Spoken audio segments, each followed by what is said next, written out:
오늘부터 3주 동안 DC to DC 미션 101 시리즈를 가지고 우리 함께 말씀을 좀 나누고 싶습니다.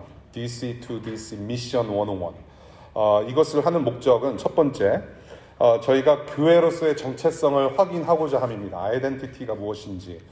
그래서 우리는 왜 모이는가를 다시 한번 좀 리뷰하고 새롭게 좀 발견하는 시간이 되었으면 좋겠고요. 두 번째는 교회로서의 방향성을 제시하는 시간이었으면 좋겠다라는 생각이에요. 디렉션.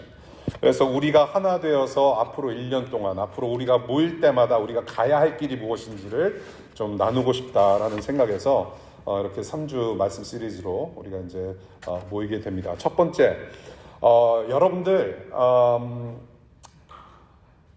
직장 생활하실 때, 구직하실 때 여러분들이 지원하시는 그 직장의 비전이 무엇이고 무슨 일을 하는지 잘 파악하시고 아마 어플라이를 하시는 걸로 압니다. 그렇죠? 예, 그래서 적어도 그 회사의 웹사이트에 들어가셔서 비전 스테이트먼이 무엇이고 미션 스테이트먼이 무엇이고 이 회사가 뭐라는 회사이며 나는 어떤 포지션으로 들어가서 무슨 일을 하는지를 알고 들어가실 거예요. 예, 그래서 그것을 잘 숙지하셔야만 여러분들이 인터뷰에 가서도 할 말이 있는 거예요. 그렇죠? 교회도 똑같아요. 교회도 모이는 목적이 있고 방향이 있단 말이에요. 비전이 있어요. 교회의 정체성과 방향성은 이 비전이라는 것에서부터 시작이 돼요. 비전. 그러니까 이 교회마다 비전이 있고 교회가 나아야 방향이 있고 어떤 목표가 있고 목적이 있는데 여러분들 교회 제가 한번 질문을 드릴게요. 저희 DC2 DC의 그 비전이 뭔지 아시는 분들 혹시 살짝 손들어서 표해 주시면 좋겠어요. 예. 이거 봐. 교회 홈페이지도 있어요, 여러분. 여러분들이 일하면서 벌어먹고 사는 회사의 비전도 아는데 교회가 도대체 뭐 때문에 모이는지 모른다고? 비전을 아셔야 돼요. 이제 잘 오셨어요. 오늘 아시면 돼. 오늘부터 새롭게 시작하는 영생이니까 오늘 아시면 돼요. 하나님께서 무엇을 보기 원하시고 저와 여러분들은 무엇을 향해서 모이고 있는지 비전이에요. 그 비전이 바로 오늘 본문의 계시록의 말씀입니다. 하나님 나라 천국 예배예요. 하나님 나라가 교회 비전이에요. 예. 지구상에서 지금 현재 이 시간 또 다른 시간대에 모이고 있는 모든 교회들, 여러분들이 알고 계시는 모든 교회들의 공통된 비전이 하나가 있어요. 그게 바로 하나님 나라예요. 천국 예배라고 하는 것이에요. 오늘 본문은 예수 그리스도를 통해서 하나님의 자녀된 모든 성도들이 이 전 세계 모든 성도들이 하나님의 보좌 앞에서 예수 그리스도를 향해서 환호하며 손들고 찬양하는 천국 예배 모습을 담고 있어요. 요한계시록이 그런 내용이에요. 예. 그 천국 예배, 그 하나님 나라를 향해서 우리는 모이고 있고 그것이 우리의 비전이에요. 이 교회라고 하는 것은 물론 그 다른 공동체들이 각자의 슬로건을 가지고 표어를 가지고 매해 모이잖아요. 2023년 표어, 더 열심히 기도하는 교회, 선교하는 교회 등등 슬로건을 내걸고 있지만 궁극적으로 이 통일된 하나의 비전을 가지고 모이는 곳이 바로 교회라는 거예요. 하나님 나라다. 그것이 우리 교회의 비전이에요. 천국 예배가 비전이에요. 이것이 왜 우리의 비전인가? 이것이 바로 교회의 주인이시고 머리이신 하나님과 예수 그리스도께서 보시고자 하는 거예요. 예. 하나님은 자신의 나라를 보고 싶어 하시지 사탄의 나라를 보고 싶어 하지 않았어요. 하나님은 자신의 영광을 보시고 싶어 하시지 어떤 사탄의 영광과 흑암의 권세의 영광을 보고 싶어 하시는 분이 결코 아니에요. 하나님은 하나님의 영광을 추구하시는 분이고 하나님 자신의 나라를 통해서 우리 모두가 피조물들이 행복하기를 원하는 것을 보기를 원하시는 거예요. 그것이 비전이에요. 하나님의 비전. 예수님께서 오신 목적이기도 하죠. 하나님 아버지의 이름이 거룩히 여김을 받으셔야 할 땅에 지금 하나님의 이름이 거룩히 여김을 받지 못하고 예배받지 못하시기 때문에 하나님께서 보시고자 하는 것이 망가졌기 때문에 이것을 회복하시기 위해 오신 분이 바로 예수 그리스도다. 예. 그래서 이 예수를 주님으로 믿고 따르고 하나님 아버지를 아버지로 모시는 교회가 바로 무엇을 따라야 되냐? 주님의 몸으로서 머리가 원하는 비전을 보고 따라야 된다는 거. 예수님이 교회의 머리이세요. 머리가 생각하는 대로 손과 발은 움직여야 돼요. 그게 우리예요. 교회. 그래서 우리의 비전은 하나님 나라라는 비전일 수밖에 없다라는 거. 다른 욕망을 품고 모인 거 아니에요. 어떤 메가철치를 이루기 위해서, 그래서 이 DC를 한번 뒤집어 엎어보자라고 뭐 이렇게 뭐 사시결단하고 뭐 이제 그렇게 해서 모인 교회가 아니에요. 하나님 나라예요. 천국 예배. 그 영원한 천국 예배를 위해서 우리는 목적을 두고 비전을 두고 움직이고 있다. 같이 살아가고 있다. 그래서 이 예수 그리스도와 하나 된 사람들, 하나님 안에 속한 자녀들은 다른 꿈을 품을 수가 없어요. 여러분들이 각자가 어떤 꿈을 가지고 각자의 비전을 가지고 DC에 오셨으리라 믿어요. 뭔가 목표하는 바가 있으셔서 여기서 생활하시는 거예요. 근데 이 하나님 나라, 천국 예배라는 최종적인 영원한 그런 비전 안에서 여러분들의 비전이 무엇인지를 찾아가고 또 물어가고 부딪혀보고, 이것이 아니다 싶을 때는 또 하나님께서 선하신 길로 인도하시는구나 신뢰하며 또 따라갈 수 있고, 그런 DC 생활이 되실 수 있기를 바라요. 이 하나님의 비전 안에 여러분들이 꿈을 찾고 비전을 찾고 한 걸음 한 걸음 나아갈 수 있는 그런 하나님 나라 살아가실 수 있기를 바라요. 그래서 그 하나님 나라라고 하는 비전을 향해서 교회가 구체적으로 무엇을 하는지, 정체성, 왜 모이는지, 그리고 방향성, 앞으로 가야 할 길이 무엇인지. 하나님 나라라고 하는 어떤 상당히 애브스트랙하고 추상적이고 상당히 보기 힘든 그런 비전인데, 구체적으로 우리가 할 수 있는 일이 있단 말이에요. 그것이 바로 뭐냐면 미션이고 사명인 거예요. 사명 스테이트먼트, 미션 스테이트먼트. 교회가 주로 하는 일들을 이제 5가지로 나눕니다. 보편적으로 교회는 왜 모이는가라고 했을 때 5가지의 내용을, 기능을 얘기를 해요. 첫 번째, 예배를 하고, 그 다음에 양육하고 봉사하고 친교하고 전도를 하는 것이다. 그렇게 5가지 기능으로 교회가 만난다라고 얘기를 하는데, 우리 교회는 이 5가지를 좀 크게 3가지로 혹은 6가지로 좀 나눠서 구분해서 우리가 모이고 있어요. 하나님 나라 비전을 위해서, 그 비전을 실천하기 위해서 3가지 기둥을 세워요. 3 pillars. 3가지 기둥을 세우고 그 안에서 저와 여러분들이 지금 공동체 생활을 하는 거예요. 첫 번째가 뭐냐면 바로 예배와 기도의 공동체예요. 예배와 기도 공동체다. 우리는 예배와 기도를 위해서 모인다. 영어로는 exalting community라고 표현해요. exalting. 하나님을 높여드리는 공동체다. 그래서 upward discipleship, 위로 향하는 제자 훈련을 받고 있고 제자도를 실천하는 교회이고요. 두 번째는 equipping community예요. 말씀으로 양육받고 훈련받는 양육과 훈련의 공동체로 저희가 모이고 있고요. 이것을 안으로 제자됨을 뜻해요. inward discipleship. 그리고 마지막 3번째는 전도와 선교의 공동체입니다. expanding community라고 하죠. 그래서 이것은 outward discipleship, 밖으로 향하는 제자도를 뜻합니다. 그래서 전방위적으로 위로, 안으로, 밖으로, upward, inward, outward, 그런 제자가 돼서 하나님 나라를 비전을 일구어가는 일상에서 하나님께서 부르신 곳에서 하나님 나라를 일구어가는 제자로서의 삶을 살아가는 교회가 바로 우리 교회라는 것이에요. 그래서 이 3가지 공동체 생활을 여러분들 균형 있게 하시기를 당부드리고요. 그래서 우리 교회, 그러면은 우리 교회 한마디로 뭐 어떻게 표현할 수 있겠느냐 했을 때 교회 이름인 거예요. DC to DC. 예수 그리스도의 제자가 돼서 DC. 이 세상을 섬기는 교회다. 그것이 우리의 정체성이고 또한 앞으로 나아가야 할 방향이다라는 거예요. 이것을 이제 항상 늘 기억하시고, 누가 이제 옆구리 쿡 찌르면, 야, 너네 교회가 비전이 뭐냐? 쿡 찌르면 이제 너네 교회가 하는 게 뭐냐? 술술 나오실 수 있기를 바라요. 그 안에서 우리가 지금 이렇게 생활하고 있다. 그래서 오늘 이제 다룰 내용이 뭐냐면 예배와 기도예요. Exalting community. 그래서 위를 향해서 우리가 왜 모이고 또 앞으로 가야 할 길이 무엇인지를 앞으로 이제 3시간 동안 예배와 기도에 대해서 이제 얘기를 하려고 그래요. 예배와 기도를 얘기하는데 뭐 40분 안에 끝낼 수 없잖아요. 그렇잖아요. 이 심오한 진리를 앞으로 이제 3시간 동안 이제 하려고 해요. 자, 첫 번째, 우리는 예배하기 위해 모이는 공동체라는 겁니다. 예배하기 위해서 모이는 교회예요. 예배. 이 성경이라고 하는 이 주님의 말씀은요, 예배라는 주제가 관통하고 있다라고 해도 과언이 아니에요. 뭐 한마디로 말하면 예수 그리스도를 드러내는 주님의 말씀이다. 구원을 위한 말씀이다라고 할 수도 있겠으나 예배라고 하는 주제로도 충분히 설명할 수 있는 것이 바로 하나님의 말씀이고 성경이에요. 하나님께서 천지를 창조하십니다. 천지를 창조하시고 난 다음에 모든 만물로부터 예배를 받으세요. 모든 피조물로부터 예배를 받으세요.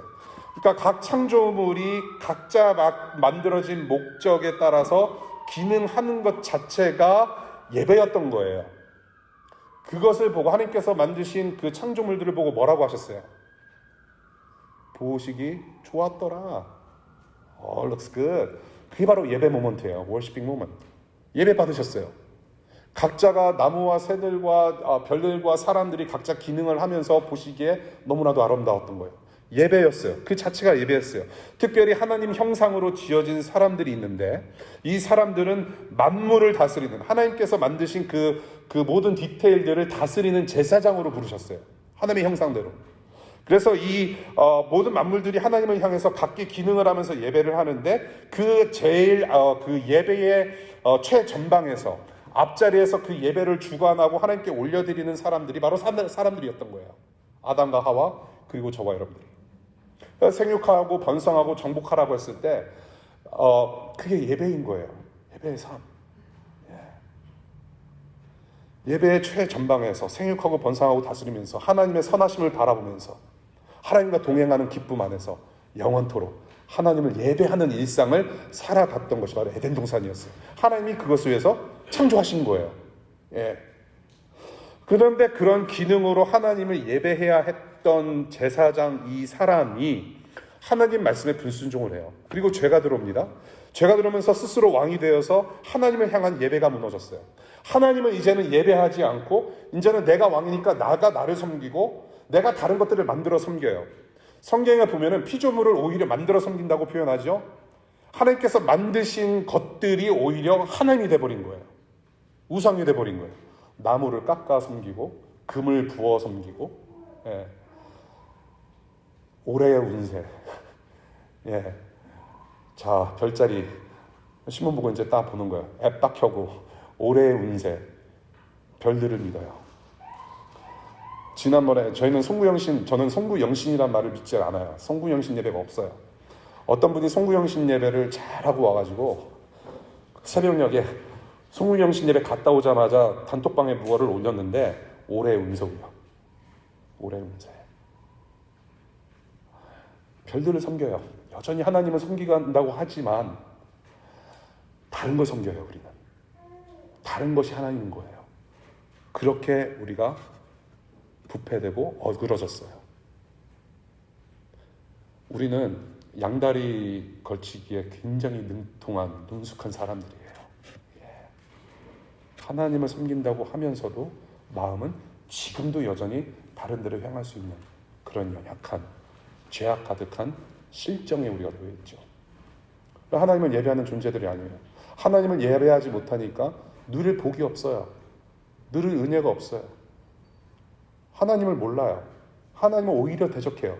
하나님을 대적하는 결과가 뭐? 죽음이라는 거죠. 죽음이에요. 허물이에요.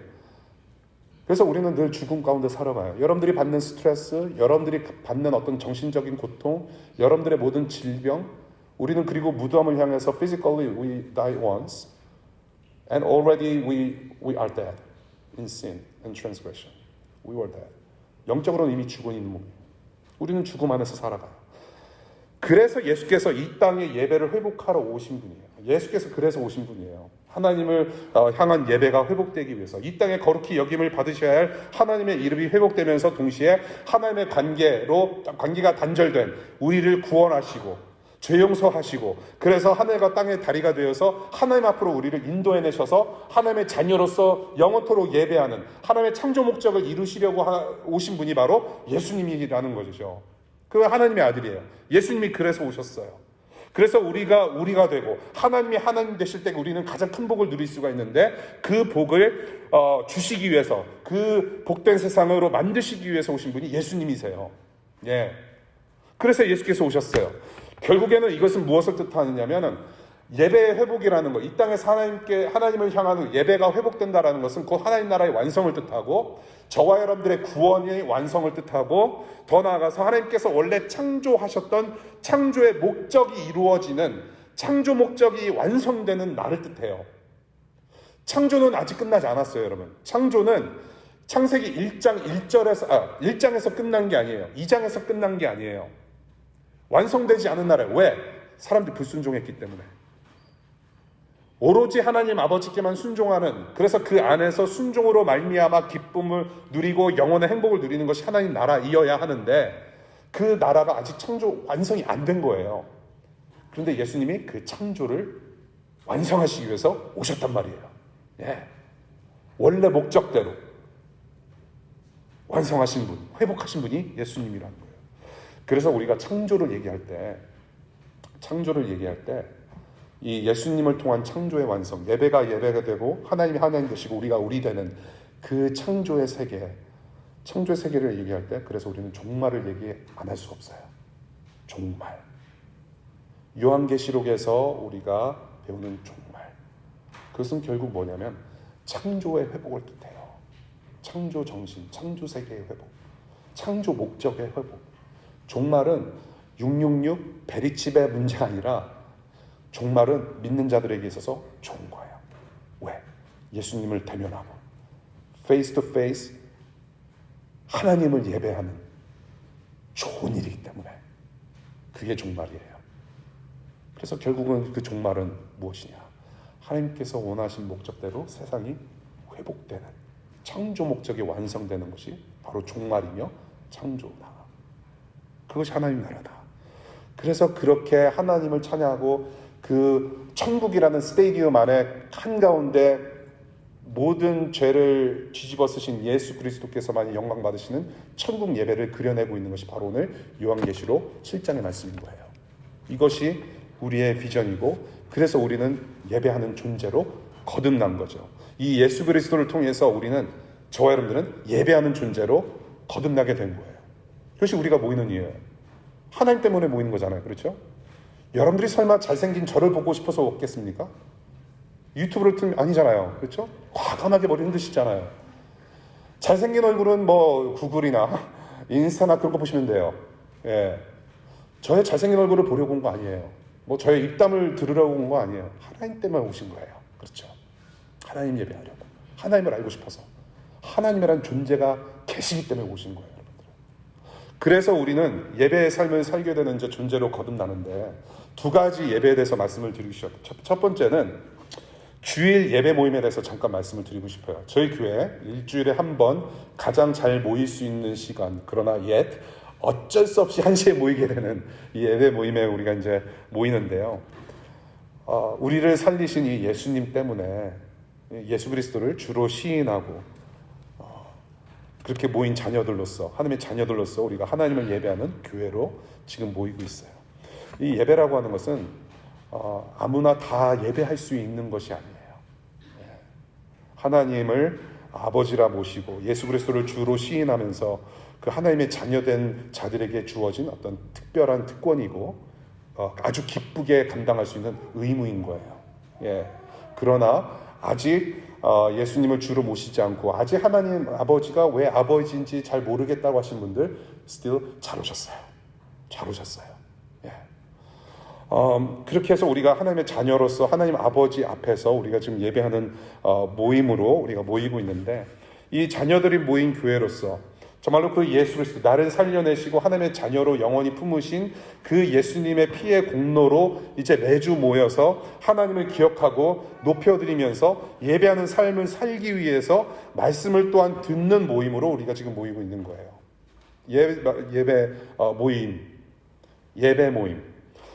저희 그 웹사이트를 좀 thorough하게 좀 자세히 살피고 오신 분들이 이제 보실 수 있는데 이전까지 작년까지 제가 Sunday Celebration이라는 이름을 자주 썼습니다. 저희 교회는 뭐 이렇게 사실 수식어가 필요 없어요. 예배라는 거에는 수식어가 필요 없는데 조금 우리 교회의 어떤 핵심 포인트를 좀 부여하기 위해서 Sunday Celebration이라는 이름으로 지금 거의 9년 반째 모이고 있어요. 왜 썬데이 셀러브레이션이냐? 왜 주일날 우리가 축제를 하느냐? 우리는 일주일 동안 죽어있던 한 주간의 삶을 살았어요. 힘들게 살아왔잖아요. 근데 이제 또다시 한 주를 살아야 돼요. 새로 시작하는 한 주를 살아가는 데 있어서 딱 기준이 되는, 기점이 되는 시간이 바로 이 시간이란 말이에요. 예. 오직 예수 그리스도께서 우리의 인생과 세상의 중심 되심을 기억하고 선포하면서 그 힘으로 살아가는 삶의 시작이기 때문에 우리는 셀러브레이트 할 수 있단 말이에요. 지난 한 주간 동안의 삶은 고통스럽고 힘들었고 너무나도 비참했지만, 하나님께 죄송한 마음도 있었지만, 다시금 예수 그리스도의 그 십자가 보혈을 생각하면서, 그리고 다시 부활하신 예수님을 생각하면서 나는 또다시 살아갈 힘을 얻습니다. 예수님 때문에 살아갑니다. 나의 인생의 주인은 하나님이시고 예수님이심을 기억하면서 한 주간 동안 살아갈 수 있기 때문에, 믿음으로 그것을 볼 수 있기 때문에 셀러브레이트 하는 거예요. 그것이 바로 주일 예배 모이는 거예요. 우리 예수님 때문에 하나님 만나서 자녀들 되어서 영생을 누리는 기쁨과 감사로 저와 여러분들이 하나님 앞에 공동체적으로 나아가고, 오늘 본문과 같이 이미 진행 중인 천국 예배에 합류하는 어떤 생명 축제의 시간이 바로 이 시간이다라는 거예요. 네. 그래서 썬데이 셀러브레이션이요. 왜 모임이라고 부르는가? 이 교회 참 이상하다. 홈페이지 딱 들어가 봤더니 예배 모임이라고 하더라. 왜 예배라고 부르지 않나? 간단히 설명해 드릴게요. 신앙생활을 오래 하셨던 분들도 마찬가지고요. 믿지 않으시는 분들도 예배라는 단어를 딱 들었을 때 생각나는 것은 일요일이에요. 주일. 네. 그러니까 우리는 오래전부터 예배는 주일에만 하는 것으로 많이 각인되었고 심겨져 왔고 그렇게 훈련받았고 그렇게 커왔어요. 그런데 성경 말씀을 보니까 예배는 주일날만 드리는 것이 아니고 혹은 제삿날만 드리는 것이 아니라 우리 삶 자체가 예배인 거구나. 에덴 동산의 사람들을 그렇게 예배하는 존재로 이렇게 만드셨구나라는 것을 보게 되는 거예요.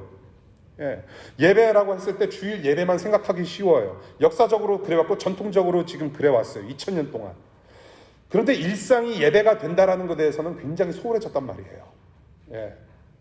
그래서 그러나 이제 주님 때문에, 예수님 때문에 주일만 예배하는 존재가 아니라 일상에서 예배하는 삶 자체가 예배하는 존재로 변화되어서 만들어졌기 때문에 각자가 일상에서 예배하다가 교회 공동체로 함께 모여서 예배하고 그리고 예배한 후에 같이 예배한 후에 일상의 처소로, 예배 처소, 일상의 선교지로 파송받는 모임이 바로 예배 모임이라고 하는 것에 강조를 두기 위해서, 그래서 우리는 예배하는 모임을 모인다라고 강조하기 위해서 그렇게 예배 모임이라고 부르는 거예요.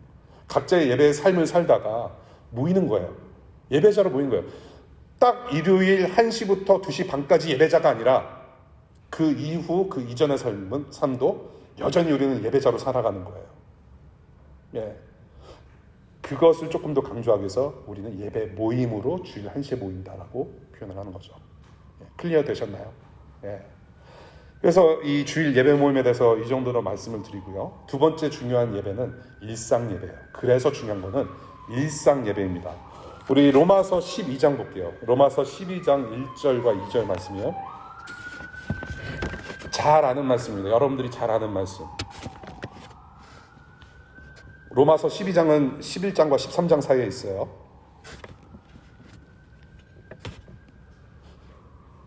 로마서 12장 1절과 2절 다 같이 한번 읽어볼까요? 시작. 형제 자매 여러분, 그러므로 나는 하나님의 자비하심을 힘입어 여러분에게 권합니다. 여러분의 몸을 하나님께서 기뻐하실 거룩한 산제물로 드리십시오. 이것이 여러분이 드릴 합당한 예배입니다. 여러분은 이 시대의 풍조를 본받지 말고 마음을 새롭게 함으로 변화를 받아서 하나님의 선하시고 기뻐하시고 완전하신 뜻이 무엇인지를 분별하도록 하십시오. 자, 1절에 보면은 여러분들이 하나님께서 기뻐하실 만한 산제사로 드려요. 산제사. 그러니까 여러분들 산제사로 드리라고 했을 때 저기 불구멍에 불두멍에 가셔서 여러분들 몸을 얹히셔야 돼요. 예.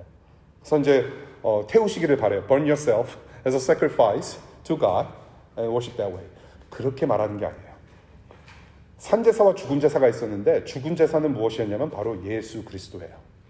예수 그리스도께서 십자가에서 죽으셔서 희생제물이 되심으로 저와 여러분들의 죄를 씻겨내셨어요. 죄 용서하시고 하나님 앞으로 인도를 해내셨어요. 그래서 우리는 하나님 앞에서 이제 산자가 되었단 말이에요. 하나님 앞에서 살아있는 자들이기 때문에 삶 자체가 살아있는 순간순간마다가 예배라는 거예요. 예. 그런 예배의 삶을 살아라. 그런데 어떤 삶을 살아라? 이것이 여러분이 드릴 합당한 예배라고 표현을 합니다. 개역개정에서는 영적인 예배라고 표현을 해요. Spiritual worship. 그런데 이 합당한 예배, 영적인 예배를 원어를 들여다보면은 reasonable worship이에요. 합당하다, 합리적으로 생각하는 예배예요. reasonable하다. reason, 이성까지 동원한 예배예요. 분별하는 예배입니다. 그래서 2절을 보면은요, 어떻게 분별하느냐? 마음을 새롭게 해야 되고, 이 세상의 풍조를, 트렌드를 따르지 않고, 변화를 받아야 되고, 뭐예요? 하나님의 선하시고 기뻐하시고 온전하신 뜻이 무엇인지 생각하면서 리즈너블하게 리즈닝을 해가면서 생각하면서 분별하면서 살아라. 그것이 바로 무엇냐? 삶의 예배라는 거예요. 예. 느낌 따라 감정 따라 움직이는 예배가 아니라 생각하는 예배, 생각하는 일상, 합리적으로 생각하고 의도적으로 행동하는 일상이 바로 예배라고 하는 거예요. 예배 모임 오기 전까지 하나님께서 보내신 각자의 삶의 처소에서 삶의 처소가 예배 처소가 돼서 각자가 맡은 일에 최선을 다하고 이웃을 또한 섬기면서 동시에 사랑하는 삶을 살아내는 것이 일상이라는 거예요. 아까 아침에 우리 소그룹장님들과 이제 나누는데, 야, 이렇게 일상의 예배를 전에는 생각해보지 못했다가 이제 생각하면서 이렇게 생활을 하다 보니까 참 생각할 것들이 많다라는 간증을 하셨어요. 맞아요. 쉽지 않아요. 예, 인간관계부터 시작해서 내가 맡은 업무, 과도한 업무, 정말 여러 가지 이슈들이 있잖아요. 예, 그런 거 하나하나 생각했을 때 너무나도 복잡한 거예요. 예, 쉽지 않아요. 일상의 예배라는 거 생각하면서 합리적으로 생각하고 하나님께서 도대체 선하시고 기뻐하신 뜻이 무엇인지 분별하면서 살아가는 게 너무나도 쉽지 않아요. 그럼에도 불구하고 그런 삶을 살아야 돼요. 근데 그러한 삶을 살아야 되는데 우리에게는 도움이 있잖아요. 보혜사 성령님. 우리의 존재가 바뀜으로 해서 계속해서 그런 삶을 살아갈 수밖에 없는데 도우시는 분이 계시니 바로 성령 하나님이신 거예요. 예. 그래서 우리는 점차 그렇게 변화되어 가요. 예. 어제보다도 더 나은 삶, 엊그저께보다 더 나은 삶, 작년보다도 더 나은 일상의 예배를 하며 살아가는 존재로 거듭나는 거예요. 계속. 생각해야 돼요. 쉽지 않아요. 그래서 소그룹으로 모이는 거예요, 여러분. 이렇게 생각하면서 살고 부딪히는 어떤 역경과 이슈들 가운데 우리 지체들, 다른 교우들은 이 이슈에 대해서 어떻게 생각하고 있는지, 어떤 경험을 하고 있는지, 그래서 우리가 하나님 나라를 추구하는 예배의 삶을 살아갈 때 내가 어떤 도움을 받을 수 있는지 구체적으로 나누시란 말이에요. 다음 주 설교를 지금 하고 있네요. 양육과 훈련인데 이 연결돼서 그래요, 여러분. 일상의 예배. 예. 그래서 내가 맡은 일, 공부도 그렇고, 그렇죠? 공부, 여러분들 공부하기 힘들잖아요. 제가 아마 우리 교회 공동체 안에서 GPA 가장 낮을 거예요. 그런데 복음을 전하고 있으니 이게 복음의 능력 아니겠습니까? GPA 제일 낮을 거예요. 진짜로. 상상을 초월해요. 공부하는 것도 힘들어요. 육체적인 육신을 가지고 머리 쓰다 보면 힘들죠. 그럼에도 불구하고 하나님께서 이 공부를 통해서 뜻하시는 것이 무엇인지, 기뻐하시는 뜻이 무엇인지 분별하면서 공부할 수 있어야 하고, 직장 생활도 마찬가지예요. 여러분들이 엑셀 늘 말씀드리는 거지만 폼을 하나 작성을 하고 정말로 귀찮은 일 카피 하나를 뜰지라도 정성을 다해서 하는 것이 곧 가까운 이웃, 코워커들을 살리는 길이고 그 속한 기관을 살리는 것이고 결국에는 그것이 다른 사람들을 살리는 데 있어서 필요한 일이란 말이에요. 그것이 하나님 나라에 직결된 문제라는 거예요. 버릴 일이 하나도 없어요. 똥을 푸더라도 하나님의 그런 거룩한 임재를 경험하면서 사는 삶이라면 그게 예배자의 삶인 거죠. 한국의 어떤 택시 운전사가 호텔 앞에서 새벽에 택시 이제 손님 기다리고 있는데 기도를 하더래요. 그래서 제가 아는 목사님이 그 기도하는 운전사 이제 기도 마치고 이제 택시 불러서 그 택시 타고 가는데 그 택시 운전사한테 혹시 어떤 기도 하셨냐고, 기도하시는 것처럼 보인다라고 했는데 뭐라고 할게요. 오늘 만나는 손님들 미리 축복하는 기도했고 나라와 민족을 위해서 기도했습니다라고 그래요. 세상의 하찮은 잡은 없어요. 사자 들어가는 잡 없어도 돼요. 로렌스 형제라는 사람이 하나님의 임재 연습이라는 책을 썼어요. 그 사람이 뭐 하는 사람인지 아세요? 수도원에서 접시 닦는 사람이에요. 주방에서 접시 닦는데도 하나님의 임재가, 거룩한 임재가 임하면서 감동을 느꼈고 그것을 책으로 쓴 게 하나님의 임재 연습이에요. 일상 예배인 거예요. 일상 예배. 이 일상 예배, 그런 삶을 살아야 되는데, 그래서 이 예배라고 하는 것을 좀 다른 말로 표현하자면 그런 거예요. 하나님 자녀로서 사는 삶 자체가 바로 예배라고 디파인 할 수 있다는 거예요. 하나님 자녀로서 사는 삶 자체가 예배다. 그러나 뭐 힘들어요. 주님께 속한 자들로서 세상 풍조 이기기 힘들고 유혹도 많고 정말로 싸워 나가야 되는 어떤 일상의 이슈들이 참 많은데, 그러한 일상의 예배를 몸부림치고 싸워서 이제 찢겨진 마음과 이제 상한 마음 가지고 상처 그대로 예배 모임에 가지고 들어오는 거죠. 예. 그렇게 진솔하게 오셨으면 좋겠어요. 예배는 땀내나는 몸부림이에요. 땀내나는 몸부림. 예배는 감정 혹은 노래 부르는 것에 끝나는 것이 아니라 땀내나는 몸부림입니다. 예배가. 예, 일상 예배 본래 하나님이 원하셨던 거예요. 이것을 우리는 결코 소리 여기면 안 돼요. 예배 시간도 물론 중요해요. 잘 준비해야 되고 모이기에 힘써야 되고 이 시간 너무나도 소중해요. 예. 좀 힘 좀 모아주세요. 오셔서 좀 셋업도 좀 해주시고, 파워포인트 지금 10년째 매주마다 파워포인트 누가 할 것인가 저는 고민하고 있어요. 좀 제 걱정 좀 덜어주세요, 여러분. 예. 그리고 미리 오셔서 찬양팀 저희 소그룹장들 좀 간식도 좀 챙겨주시고, 예. 좀 힘 좀 써주십시오. 중요해요. 그런데 중요한 거, 이만큼 중요한 거 일상 예배예요. 하나님께서 원하시는 거였어요. 원하셨다는 것은 중요하단 말이에요. 원래 에덴 동산은요, 지금 현재 저와 여러분들이 이 세상에서 모이고 있는 것처럼 따로 날을 하나 딱 정해서 이 날은 너네가 나한테 예배하는 날이라고 정해서 예배시키신 일이 없어요. 그냥 일상 자체가, 매일의 삶이, 매일의 노동이 하나님을 사랑하고 이웃을 사랑을 실천하는 삶 자체가 예배였단 말이에요. 삶 자체가 예배였던 거예요. 공간 자체가 예배였어요. 존재 자체가 예배였어요. 그런데 그렇게 합당하게 생각하면서 예배를 드렸어야 됐단 말이죠. 예, 하나님께서 선하시고 기뻐하시고 그 생각하시는 뜻이 무엇인지 분별하면서 예배를 할 수 있어야 되는데 어떻게 합니까? 생각을 안 해요. 저 선악과를 따먹으면 하나님처럼 될 수 있느니라. 좀 생각을 해야 되는데 우리 선조가 원송이라서 그런가요? 왜 생각을 안 했을까요?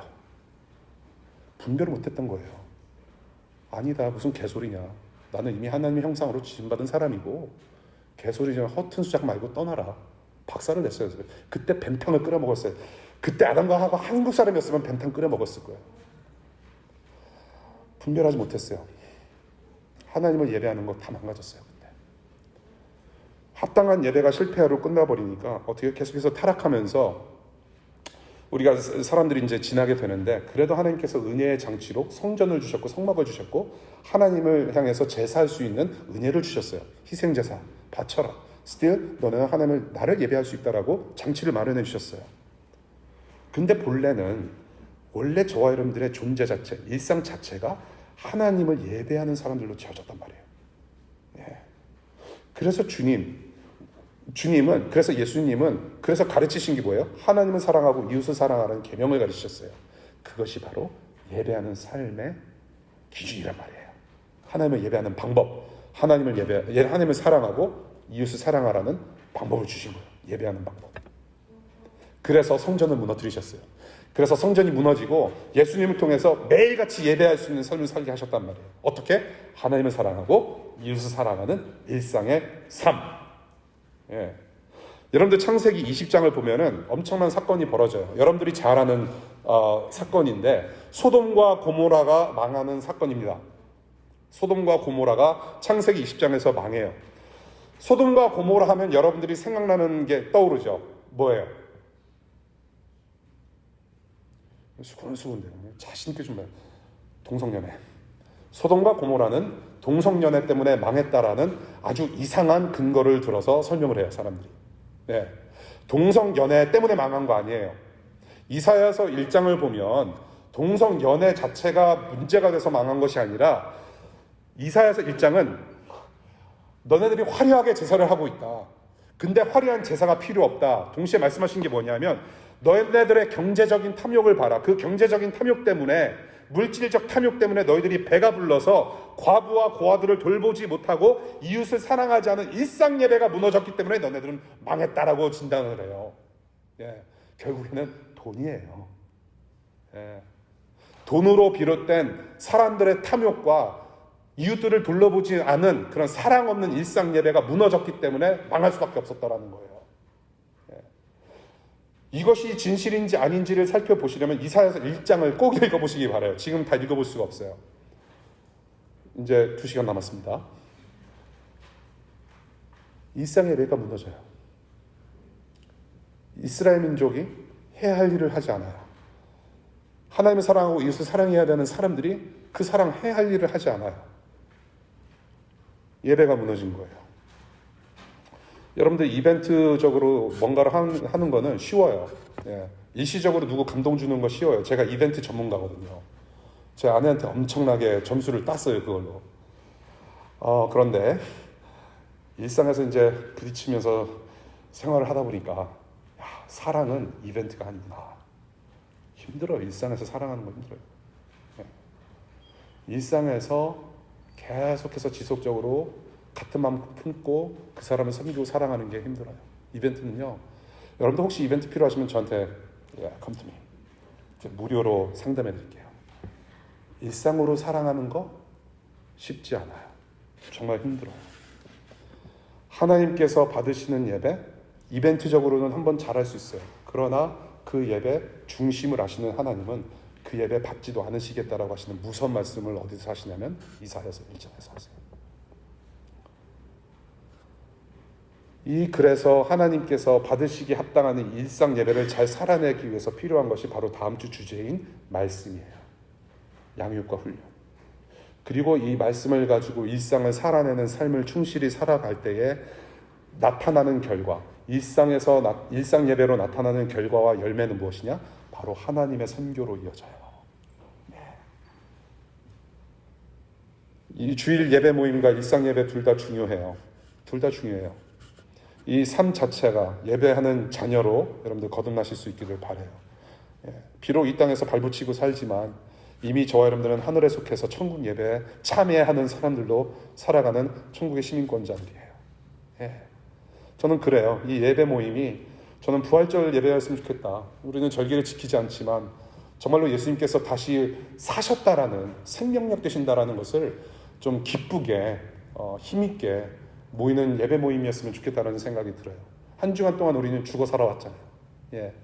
무덤에서 그냥 간신히 나와가지고 이 자리에 계시잖아요. 근데 우리 예수님은 부활하셨단 말이에요.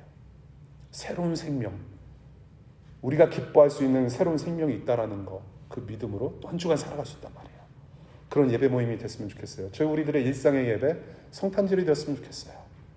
내 존재 자체가 누군가에게 선물이 되고, 내가 재정과 시간을 털어서 일부러라도, 별로 즐길 만한 오케이션은 없지만 특별한 이유 없이 누군가에게 내 자신을 투자해서 선물을 줄 수 있는, 또 선물을 받을 수 있는, 그래서 예수님께서 이 땅에 우리와 함께 하신다라는 것이 셀러브레이트 될 수 있는 그런 일상을 살아가는 교회가 되었으면 좋겠다라는 생각을 해요. 정말로 그러실 수 있기를 바랍니다.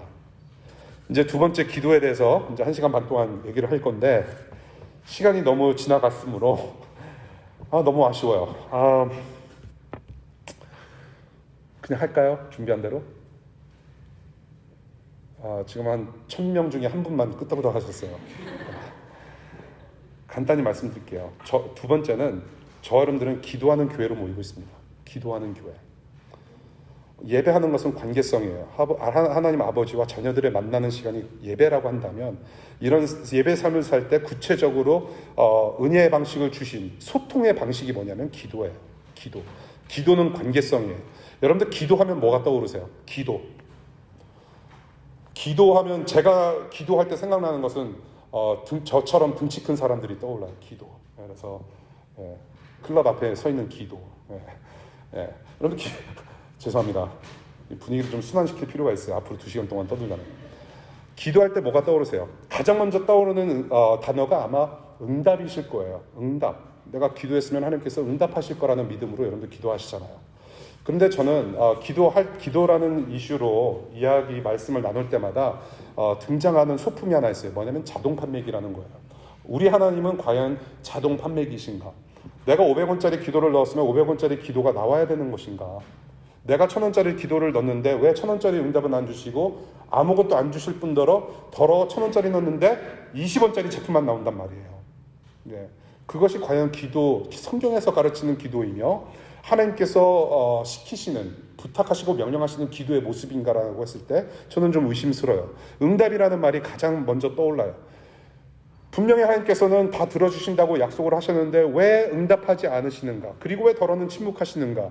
그리고 여러분들 경험상으로 열심히 여러분들이 기도하셨을 거예요. 어떤 이슈를 가지고 DC에 오는 문제라든지 여러분들의 진학, 여러분들의 비자 이슈 여러 가지 등등을 놓고 열심히 기도하셨을 텐데 그 기도할 때마다 정말로 원하는 응답을 받았어요? 다 그렇지는 않으셨을 거예요. 적어도 우리 대한민국이, 우리 조국이, 우리 민족이 지금 70년 분단의 역사를 아픔을 간직하고 있는데 그 70년 동안 기도하시는 분들 계셨을 거란 말이에요. 적어도 10년 동안 남북의 통일을 위해서, 민족의 다시 하나됨을 위해서 정말로 밤낮으로 기도하시는 분들이 계셨을 거예요. 예, 안 이루어주셨잖아요. 도대체 우리 하나님은 기도의 응답의 하나님이신가 했을 때 의심마저 든단 말이에요. 예. 내가 원하는 예스만 응답하시는 분, 노도 응답이 될 수 있거든요. 근데 그 노를 받아들이기 힘든 거죠. 네. 기도의 핵심이 응답뿐이라면 우리 하나님 아버지께서 좀 서운해하지 않으실까 그런 생각이 들어요. 서운해하세요. 기도에 관련돼서 드릴 말씀이 많지만 누가복음 18장 1절부터 8절까지를 제가 읽으려고 했으나 그냥 간단히 말씀드릴게요. 누가복음 오늘 밤에 댁에 가셔서 누가복음 18장 1절부터 8절까지 읽으시면 좋겠어요. 불의한 재판관 비유가 나와요. 예수님께서 말씀하신 비유 중에 불의한 재판관 비유가 나오는데요. 어떤 과부가 불쌍한 이슈가 있어서 어떤 삶에 어떤 어려움이 있어서 이 재판관에게 나와서 밤낮 사정하는데 다 두려졌다라는 비유로 말씀하신 부분이 나와요. 예. 불의한 재판관, 아주 그냥 나쁜 사람이에요. 이 나쁜 사람인데 재판하는 사람인데 이 과부가 하도 그냥 볶아가지고 다 두려졌다라는 말씀을 비유로 말씀하셨어요. 그런데 이 비유의 말씀은 주로 저와 여러분들이 대할 때 간청 기도의 비유로 많이 해석하는 본문입니다. 예. 하나님께 그토록 간청하고 밤낮 매달리면 하나님께서 반드시 들어주실 거라는 강한 믿음을 부어주는 간청 기도 비유의 말씀인 거예요. 그런데 왜 예수님께서 만약에 그렇다고 한다면 하나님께서 왜 하나님을 불의한 재판관으로 비유를 하셨는지 먼저 따져 물어야 돼요. 이성적으로. 예. 하나님이 불의하세요? 하나님이 아주 그냥 불의한 아주 나쁜 재판관이십니까? 왜 예수님은 비유를 그런 식으로 하셨을까요? 자기 아버지인데 우리 아버지는 불의한 재판관처럼 다 들어줄 수 있는 분이니 밤낮 기도해라. 그런 걸 가르치셨을까요? 저는 I doubt it. 저는 그것이 핵심이 아니라고 봐요. 적어도 하나님은 불의하신 분이 아니기 때문에. 이 비유의 말씀 속에서 놓치지 말아야 되는 핵심 구절이 하나 있어요. 그것이 뭐냐면 누가복음 18장 8절의 말씀인데 18장 8절 말씀에 어떻게 시작하냐면 그러나로 시작해요. 그러나 인자가 올 때에 세상에서 믿음을 찾아볼 수 있겠느냐라고 말씀하세요. 이 비유의 말씀 끝에 이 말씀 하나 하셨어요. 이것이 핵심 구절인데 인자가 올 때에 세상에서 믿음을 찾아볼 수 있겠느냐, 바로 이것이 핵심 구절인 거예요. 불의한 재판관을 향해서 막 그냥 닥달하듯이 막 그렇게 기도하면 들어주겠다라고 하는 것을 가르치려고 하는 게 아니라 기도는 하나님을 믿는 믿음이 핵심이라는 관계성을 말씀하시고 계시다라는 거예요. 관계성. 관계성이란 말이에요. 믿음. 하나님과 나를 잇는 믿음. 관계성을 얘기를 해요. 이를 뒷받침하는 구절이 그 뒤에 나와요. 10절부터 14절까지 어떤 장면이 나오냐면 바리새파라는 사람하고 세리라는 사람이 기도를 하는데요. 바리새파 사람은 어떻게 기도하냐면 기도할 때 나는 이만큼을 하나님께 했습니다 라고 기도를 했대요. 그런데 세리가 무엇이냐면 IRS 직원이에요. 세무서 직원. 세리는 어떻게 기도했냐면 하나님, 죄인이 여기에 있습니다.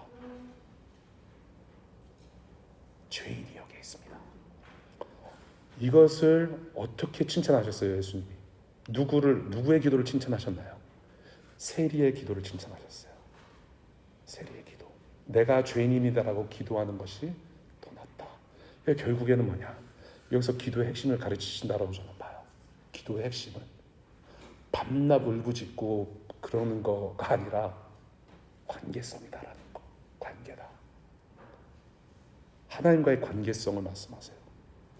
여러분들, 저와 여러분들의 관심은 물론 응답에 있을 줄 알아요. 어쩔 수 없어요. 다급하기 때문에, 답답하기 때문에, 불확실한 미래를 살아감에 있어서 뭔가 그래도 보여주시길 원하잖아요. 응답이에요. 그러나 그럼에도 불구하고 하나님은 관계를 원하신단 말이에요. 응답보다는 관계이기를 바라요. 저와 여러분들의 관심이. 하나님과 아버지와의 관계.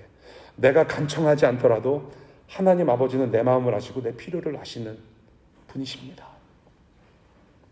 비록 응답하지 않으시더라도 하나님이 내 아버지이시기 때문에 그래도 나는 살아갈 수 있습니다.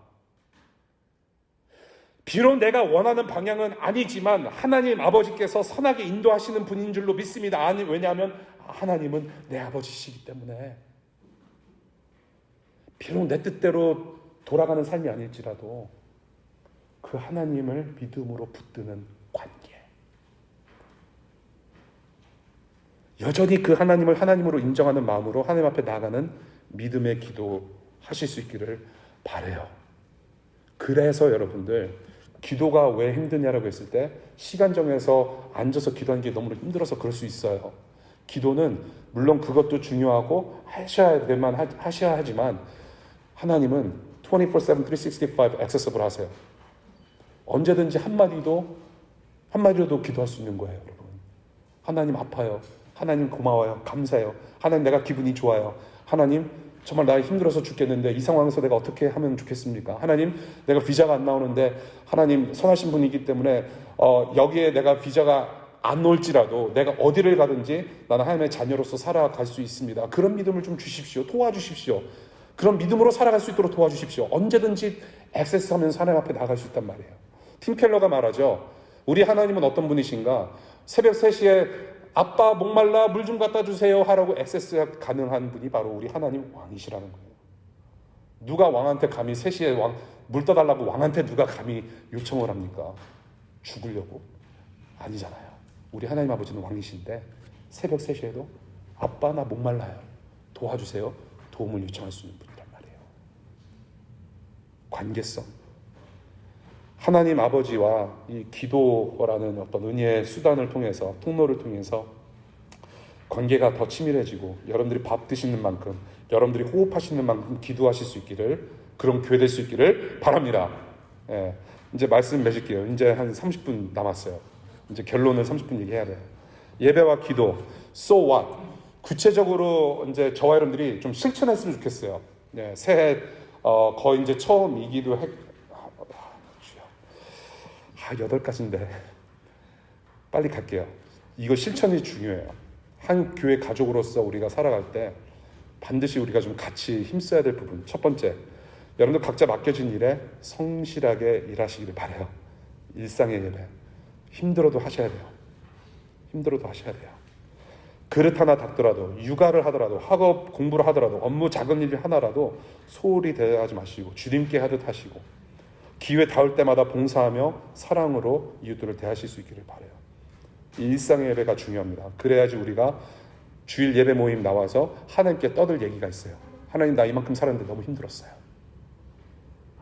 두 번째, 토요일 밤부터 예배 모임 준비하시기를 바라요. 너무 늦게 주무시지 마시고 너무 하지 마세요. 예. Watch yourself. 얼마나 삶이 힘들면, 고단하면 예배까지 와서 잠을 자겠느냐. 저는 잠자는 거에 대해서 뭐라고 하는 사람 아니에요. 제가 잘 입혀드릴 수도 있어요. 예, 이불 가져다가 추운데 따뜻하게 주무실 수 제가 도와드릴 수도 있어요. 그것이 아니라면 좀 토요일 밤부터 미리 준비했으면 좋겠어요. 푹 잘 주무시고 분주한 일 조금 아침에 뒤로 미루시고 아침에 좀 단정한 옷 입고 같이 셀러브레이트 했으면 좋겠어요. 목욕제계도 하시고. 그리고 주일날 밤도 중요해요. 주일날 밤에 굉장히 힘들죠. 내일 직장 가기 힘든데 미치겠다. 넷플릭스 하나 보고 그냥 자버리자. 대충 시간 보내는 게 많아요.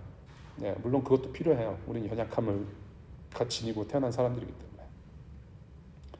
그런데 오늘 우리 공동체에게 나에게 주시는 말씀이 무엇인지 말씀 노트를 한번 읽어보고 잠시 묵상하고 독서를 통해서 나를 가다듬는 시간 반드시 있어야 돼요.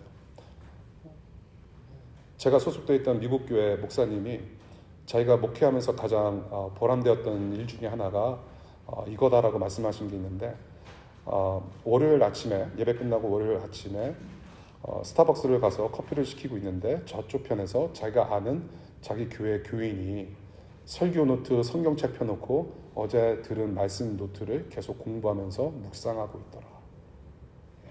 월요일 아침에 커피 마시면서 한번 곱씹는 시간 가지시면 좋겠어요. 은혜를 좀 기억했으면 좋겠어요. 주일날 밤에. 세 번째, 선포되는 본문 말씀 찬양 가사 내용 미리 숙지하시라고 단톡방에도 올려드려요. 이 주일 예배는 서프라이즈 파티가 아니었으면 좋겠습니다. 저거 처음 듣는 본문이네, 처음 듣는 말씀인데 하지 마시고 미리 읽으셔서 도대체 이걸로 우리의 공동체에게 주시는 말씀이 무엇인지 좀 생각하고 오셨으면 좋겠어요. 그러면은 여러분들이 설교 시간에 한번 설명 들으시고 그런 방향이 있었구나라고 숙지하실 수 있을 거예요. 그리고 그 내용을 가지고 또 소그룹에서 한 번 더 복습을 하는 거죠. 이 주일날 선포되는 말씀을 좀 소홀히 여기지 않으셨으면 좋겠어요. 그래서 여러분들 공동체에게 주시는 말씀을 정말로 소중하게 곱씹는 주일 예배 모임 되시길 바라고요. 네 번째로 예배 모임에 빠지지 않도록 여러분들도 최선의 노력을 다하셨으면 좋겠어요. 여러분들 한 번 빠지기 시작하잖아요. 두 번 또 빠져요. 두 번째 빠지면 세 번째, 네 번째 빠지는 거는 식은 죽 먹기예요. 그러면 어떤 생각이 드는지 아세요? 예배 모임은 빠져도 되는 거구나. 하나님이 나를 족치지 않으시네. 다리 몽둥이 부러뜨리지 않으시네. 예배 모임 안 가도 되는 거구나. 그냥 시간 날 때 가지. 여러분들 최소한 예수 그리스도를 주로 모시는 사람은 예배 모임 공동체 같은 형제 자매들과 함께 모이는 이 시간을 소중히 여기실 줄 알아야 돼요. 한 번 빠지기 시작하면 걷잡을 수 없어요. 한 번 빠지기 시작하면 마음이 떠날 수밖에 없어요. 마음이 떠난다는 소리는 결국에는 하나님과의 관계가 소원해진다는 얘기예요. 하나님과의 관계가 절대로 좋아질 수 없어요, 여러분. 최소한 이 예배 모임은 일상의 기본이라고 생각하시면 좋을 것 같아요. 다섯 번째, 교회 가족이라면 모두가 안내팀이어야 될 줄로 믿습니다. 여러분들이 안내팀이 되셔야 돼요. 새가족 환영팀이 되셔야 돼요. 저는요, 우리 주님께서 가르치신 계명, 삶의 어떤 방향, 예배의 어떤 방식으로 하나님을 사랑하고 이웃을 사랑하는 말씀을 주셨을 때 저는 그 하나님 사랑과 이웃 사랑이 가장 먼저 많이 최고로 실천되어야 될 장소가 바로 저는 여기라고 생각을 해요. 예배 모임. 뜨겁게 환영해 주시고 같이 커피 마시러 좀 가주시고 뜨겁게 만남을 갖는 그런 예배 모임이면 좋겠어요. 모두가 안내팀이 된. 여섯 번째, 여러분들 출장 가시거나 여행 가실 때 가까운 교회 공동체나 적어도 저희 교회 설교 녹음을 들으시면 좋겠어요. 여러분들이 부담스럽지 않게 제 얼굴 안 띄워드렸어요. 유튜브에 검은색 처리했어요. 다 들으시라고. 안 보셔도 돼요. 들으시라고 최소한. 여러분들이 여행을 가실 때 그 지역에서 복음을 신실하게 전하는 공동체 제가 찾아드릴 수 있어요. 그냥 스킵하지 마시고 또 다른 공동체 가셔서 경험하시고 배우실 수 있잖아요. 그런 기회를 좀 누리시면 좋겠어요. 정 안 되시면, 그거라도 정 안 되시면 설교 들으세요. 유튜브. 저는 조회수와 상관없어요. 여러분들이 들으시기만 하면 돼요. 그래서 공동체에 주시는 말씀이 도대체 어떤 내용인지 확인하시란 말이에요. 적어도 그거는 여러분들 하실 수 있을 거라고 저는 믿어요. 그렇게라도 하십시오. 일곱 번째, 일상에서 기도하는 훈련. 기도는요, 제가 경험을 해보니까 덜어는 그런 얘기를 해요. 기도하고 싶지 않을 때는 하지 말아라고 얘기를 하거든요. 그렇게 하지 않고 보니까는요, 더 힘들어요. 신앙생활이. 하나님과 더 멀어지게 돼요. 그거는 제 경험이에요. 저는 그것이 여러분들 안에 일어나기를 원하지 않아요. 힘들어도 해야 되는 게 기도예요. 한마디라도. 이야기를 해야 돼요. 하나님과 이야기를. 힘들면 힘들다. 내가 뭐 때문에 이런지 힘들면 힘들다고 말씀하셔야 돼요. 힘들더라도 할 수 있는 게 기도해야 된다. 내가 왕의 자리를 내어드리는 게 기도예요. 내 생각, 내가 왕이 돼서 내 삶을 살겠습니다라고 하는 게 아니라 기도를 통해서 하나님이 어떤 분이신지를 기억하는 것이기 때문에 힘들더라도 하셔야 돼요. 기도하는 삶. 다만 한마디라도 하나님께서 내 왕이 되시고 주인 되시고 내 아버지십니다라고 기억하는, 밥 먹듯 기도하는 습관을 우리 교회 가운데서 행했으면 좋겠어요. 마지막, 예배 모임 전후 5분부터 10분 정도 조용히 기도하실 수 있는 시간 가지시기를 바라요. 지난주에도 말씀드렸지만 시끄러운 세상 등지는 시간이 필요합니다. 여러분들한테 철저하게 solitude이라고 표현했어요. 고독하셔야 돼요. 들어오셔서 시끄럽게 반갑게 맞이하고 인사하는 거 너무 좋아요. 자리에 앉으셔서 앞쪽으로 땡겨 앉으셔서 기도하시면 좋겠어요. 여러분들이 하나님의 임재를 구하고 앞으로 살아가야 될 어떤 도움을 요청하고 잠잠히 주님을 기다리는 시간, 잠잠히 주님의 음성을 듣고자 몸부림치는 시간이었으면 좋겠어요. 조용한 시간이 필요합니다. At least 5 to 10 minutes before and after worship service. 예, 기도하는 교회였으면 좋겠어요. 기도할 거리가 얼마나 많아요. 예배 시작 전에 저 앞에서 파워포인트가 돌아가거든요. 기도 제목 하나 나눠드려요. Pray for what? Pray for DC. DC to DC의 사명을 감당하는데 기도 없이 사명이 감당이 돼요? 기도 없이 그 교회라는 존재가 돼요? 아니요. 기도, DC를 위해서 또 기도하시고, 기도할 게 얼마나 많습니까? 잠시나마 조용한 시간 가지실 수 있기를 바라요. 그렇게 실천하실 수 있기를 바랍니다. 우리 공동체, 그리고 여러분들이 앞으로 이 교회를 떠나서 어디로 가시든지 예배와 기도로 정말로 하나님과 하나 되는 그런 삶을 신실히 잘 살아내실 수 있기를 축복하면서 말씀 맺을게요. 기도하겠습니다.